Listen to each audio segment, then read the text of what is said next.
अस्सलाम वालेकुम, क्या हाल चाल है मेरे बहन भाइयों का, बड़ों का, बुजुर्गों का। मैं एक बारी फिर से वेलकम करती हूँ मरियम ज़ारा ऑफिशियल में। अच्छा, तो आज है फादर्स डे। एक तो मैं और मेरी वालदा आ रहे हैं फादर्स डे सबको विश करने। और दूसरी ये बात है कि लोग अबू की खुराक के बारे में भी पूछते रहते हैं, बार बार यही क्वेश्चन करते हैं। और लाइव भी हम इसलिए आते हैं कि अबू की यानी कि जो क्वेश्चन वगैरह पूछे हम उसका जवाब दें। अब मैं अपनी वालदा से सवाल जवाब करती हूँ, आप लोग भी जो यानी कि अस्सलाम वालेकुम। वालेकुम अस्सलाम। आज है फादर्स डे, तो मैं इसलिए आज आपका इंटरव्यू भी कर रही हूँ। लोग कई पूछते हैं, पहले तो मैं आपसे ये पूछूँगी कि आप अपने फ़ादर के और लोगों के फ़ादर को क्या यानी कि कहना चाहती हैं, दुआ देना चाहती हैं? अस्सलाम वालेकुम। क्या हाल है मेरे भाइयों, मेरी बहनों, मेरे बच्चों। मैं आपको आज फादर्स डे पे यही विश करूँगी कि अपने माँ-बाप का ख़्याल करो, अपने बाप का ख़्याल करो। बाप वो हस्ती है कि जो अपने बच्चों को आंधी-तूफ़ान से बचाती है। वो अपने ऊपर सब कुछ ले लेती है मगर अपने बच्चों को अपने पास रखती है। उसकी यही ख़्वाहिश होती है कि मैं अपने बच्चों को दुनिया की हर वो चीज़ दूँ, जो किसी को ना मिली हो। और अब मैं यही कहूँगी कि जिसके पास ये बाप जैसा खजाना है उसको संभाल के रखो। हमसे पूछो, हम बचपन में यतीम हुए हुए हैं। मैं गोगा पहलवान की बेटी, हम लोग भी, मैं 14 साल की थी जब यतीम हुई। मेरा छोटा भाई 10 महीने का था। हमसे पूछो बाप का खजाना किसे कहते हैं? हमसे पूछो बाप किसे कहते हैं? बाप का खजाना किसे कहते हैं? हम लोग बचपन से यतीमी से ही है। फिर आगे जब मेरी शादी हुई, ठीक 10 साल बाद ज़ायरा चला गया। मुझे पता यतीमी किसे कहते हैं, मेरे बच्चों ने भी यतीमी में देखी है। और मैं यही कहूँगी कि अपने बाप की कदर करो, अपनी माँ की कदर करो, क्योंकि अगर दुनिया में कुछ हासिल करना है, तो अपने बापों को, अपनी माँओं को प्यार करो। इससे बड़े दुनिया में कोई खजाना नहीं है। ना ये पैसा, ना ये दौलत, ना ये कुछ भी नहीं। अगर आपके माँ-बाप की दुआ आपको मिल गई, तो दुनिया की हर चीज़ आपके पास चल के खुद ही आएगी।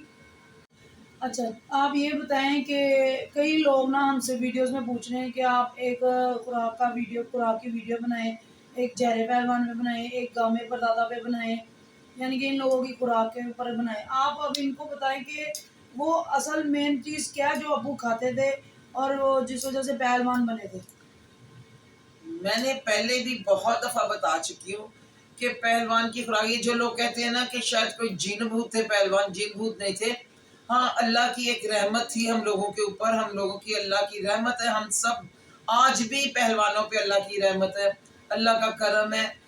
सच्चे लोग होते हैं पहलवान, चाहे वो जैसा मर्ज़ी पहलवान, वो होगा सच्चा। जो सच्चा पहलवान होगा ना, वो कामयाब होगा। जो दिल में मुनाफ़िक़त और बुग़्ज़ रखता होगा, वो कभी कामयाब नहीं हो सकता। पहलवान एक सच्चा दरवेश होता है, पहलवान एक वली होता है। और हमारे बाप, दादा, ताया, चाचा, हमारे जितने भी पहलवान शुरू हुए हैं, मेरे परदादे से अज़ीज़ पह हाँ जी, अज़ीज़ पहलवान से, हमारे परदादा जो थे वो अज़ीज़ पहलवान से शुरू हुए। इमाम बख्श आए, गामा पहलवान आए, ये मेरे दादा हैं। फिर आगे मेरे ताया चचा आगे, भोलू बरादरान, जिसमें मेरे अब्बू गोगा पहलवान, असलम पहलवान मेरे ताया, अकरम पहलवान मेरे ताया, आज़म पहलवान मेरे ताया, भोलू पहलवान मेरे ताया। ये सब पहलवान है। ये अपनी लंगोटी के पक्के थे। ये कभी किसी के साथ ज़्यादती नहीं करते थे, किसी गरीब के साथ ज़्यादती नहीं करते थे। इनके दिल शीशे की तरह साफ थे। इनके दिल की जो शफ़ाफ़ थी ना, वो इनके चेहरे से आती थी कि ये इतने साफ लोग हैं। ये कभी किसी को धोखा नहीं देते थे। और मैं यही कहूँगी कि जिसने पहलवान बनना है, पहले वो दिल का साफ हो। उसे दिल का साफ होना पड़ेगा, बुग़्ज़ नहीं रखनी पड़ेगी। और अल्लाह का नाम 24 घंटे लेता था। हमारे पहलवान लोग 24 घंटे अल्लाह का नाम लेते थे। उठक-बैठक करते थे तो अल्लाह हू, अल्लाह हू, ऊपर अल्लाह, नीचे हू, अल्लाह हू, अल्लाह हू, उठक-बैठक करते थे। और 24 घंटे अल्लाह का नाम लेना। मैं यही कहूँगी जिसको ये शौक है पहलवानी का, अल्लाह का नाम ले। अल्लाह का नाम लेने से दिल साफ होता है। हम लोग जब तक गरीबों को महसूस नहीं करेंगे, गरीब का मतलब ये नहीं कि बहुत गरीब, गरीब वो भी है जो मुँह से कुछ नहीं कह सकता। हमारे अपने खानदान में, हमारे अपने घरों में ऐसे गरीब होते हैं जो मुँह से कुछ नहीं कह सकते। हमें उनका ख्याल करना चाहिए।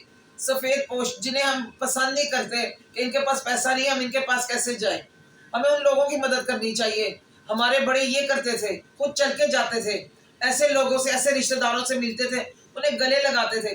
फिर वो दुआएँ कहीं नहीं जाती, वो दुआएँ मिलती हैं, वो दुआएँ रंग लाती हैं। तो मैं यही कहूँगी जिन्हें शौक है कुश्ती करने का, वो अपने आप को पहले इस मुकाम पे लेके आएँ, फिर वो अखाड़े में उतरें। अच्छा अम्मी, मैंने ये पूछना था, लोग पूछते हैं कि एक तो ज़हरे पहलवान की ना दिन की रूटीन उनकी, उनके फिर रात का खाना और रमज़ान में क्या करते थे, और शादी के बाद भी एक्सरसाइज जारी थी, और खुराक उनकी क्या थी, उनका मेन खाना क्या था वो। वैसे तो बाहर लोगों में पता नहीं अबू खा लेते होंगे आदमियों के साथ बैठ के खाना वगैरह, वो लोगों को ही पता क्या क्या खाते थे लोग। कई लोग कहते हैं जी 10-10 बकरे खा जाते थे, 8-8 बकरे खा जाते थे। वो लोगों की बातें हैं, आप बताएं किस तरह थे अबू।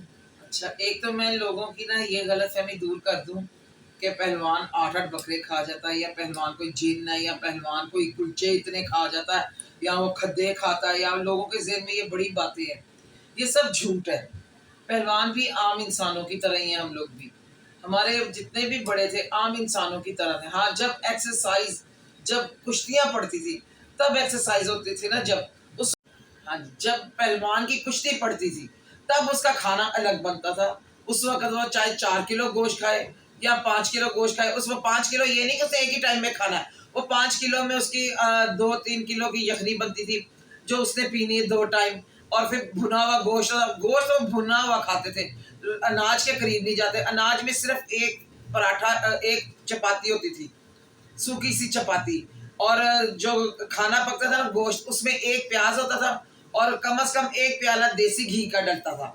वो उसी में उसका खाना पकता था पहलवान का। वो जहरे का भी इसी तरह बनाती थी मैं, कि 1 प्याज डाला, थोड़ा अदरक डाला, थोड़ा सा लहसुन डाला, और उसी में उसका खाना बनाया। हाँ, घी उसमें हम लोग पाव, डेढ़ पाव, आधा किलो घी डालते थे। वो घी के साथ 1 ही चपाती उसने खानी होती थी। ये कुश्ती के दौरान और उसकी खुराक थी, जिसमें उसने ये खाना यखनी पीता था, और साथ सरदाई लाजमी पीनी होती है, और दूध।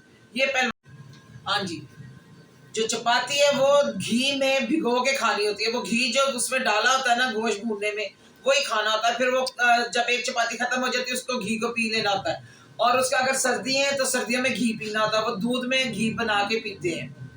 वो उसका बनाने का एक तरीका अलग है। उसके साथ फिर उतनी ही एक्सरसाइज होती है। आप लोग कहें कि हम लोग अब ये खा लें और उसके साथ हम लोग कुछ ना करें, तो वो फिर वो चीज़ें नहीं होती।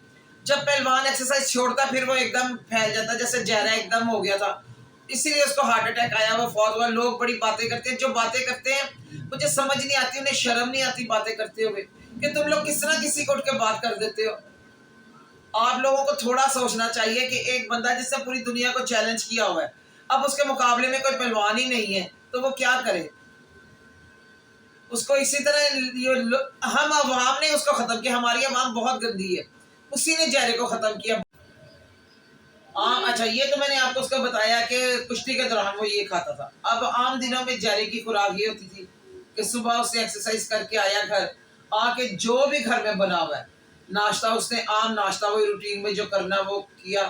गर्मी है तो सरदाई पी है, बादाम पिए, और अगर सर्दी है तो दूध पीता था।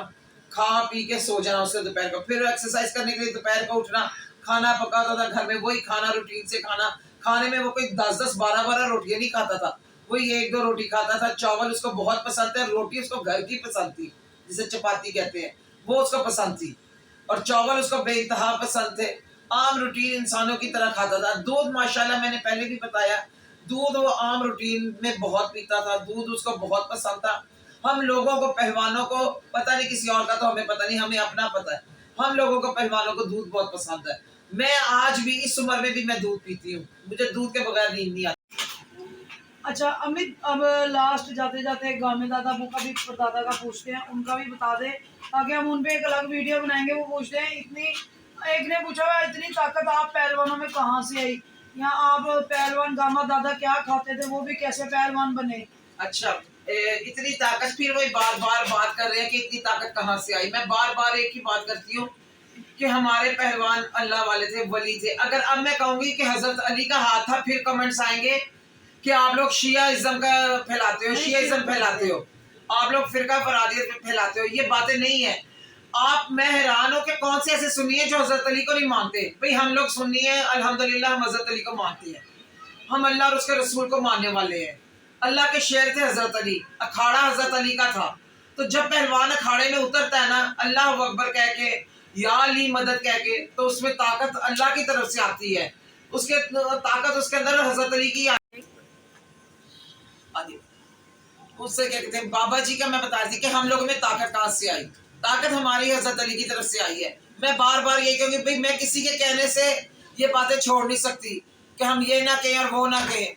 अल्हम्दुलिल्लाह हम सुन्नी हैं और सुन्नी हजरत अली को मानते हैं और हजरत अली का अखाड़ा है और हजरत अली की तरफ से हमें ताकत आती है। रसूल पाक सल्लल्लाहु अलैहि वसल्लम के पहलवान थे हजरत अली। रसूल पाक सल्लल्लाहु अलैहि वसल्लम को अखाड़ा बहुत पसंद था, कुश्ती बहुत पसंद थी।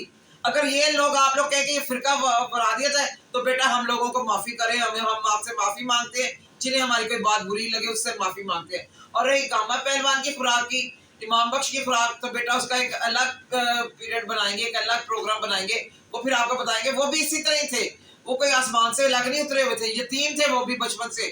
शायद यतीमी में, क्योंकि रसूल पाक सल्लल्लाहु अलैहि वसल्लम यतीम थे, शायद इसीलिए अल्लाह का हाय यतीमों के ऊपर ज्यादा होता है। और ये कह के बेटा अगर कोई बात बुरी, अस्सलाम वालेकुम जी, अगर कोई भी बात हमारी आप लोगों को बुरी लगी हो, मेरी या मेरी वालदा की, तो हम दोनों आपसे माफ़ी चाहते बिल्कुल हैं मैं माफी अपने मांगती हूँ। बहन अगर भाइयों किसी को से। कोई बुरी लगी हो मेरी बात तो मैं उससे माफी मांगती हूँ, पहले माफी मांगती हूँ। और हम फिर इंशाल्लाह अगली वीडियो के साथ ज़रूर मिलेंगे। वो हम कामा पहलवान और इमाम बख्श की खुराक पे बनाएंगे कल इंशाल्लाह फिर मिलेंगे या परसों इंशाल्लाह ज़रूर मैं आपको वीडियो बना और दूंगी। उनके कुछ वाकयात भी बताएंगे इमाम बख्श और कामा पहलवान के। चलें, अल्लाह हाफिज़, हम फिर अल्लाह मिलेंगे।